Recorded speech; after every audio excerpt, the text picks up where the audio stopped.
কাঁপান, আপনি মরার পরে জমিনও আপনার কাঁপাইয়া ছাড়বে। কথা শোনা ঠিক কিনা? আপনি এই দুনিয়ার জীবনে তারুণ্যের আপনার অহংকার, যৌবনের ঠেলায়, দলের ঠেলায়, ক্ষমতার ভারে, বাবার টাকা পয়সার অহংকারে আপনি হুন্ডার আওয়াজকে যথেষ্ট মনে করেন না, আওয়াজকে আরো বাড়াইয়া দেন। এলাকার যখন কোনো মানুষকে দেখেন আপনি আরো জোরে চালান।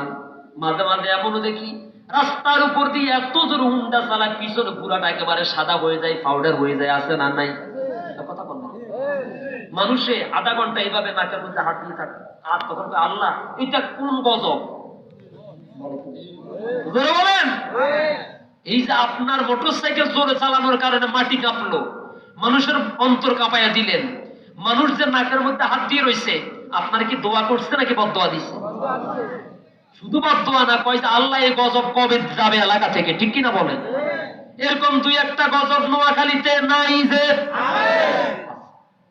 আছে না? সুতরাং মরার পরে যদি ভালো থাকতে চান কবরের ভিতরে, মরার পরে যদি কবরের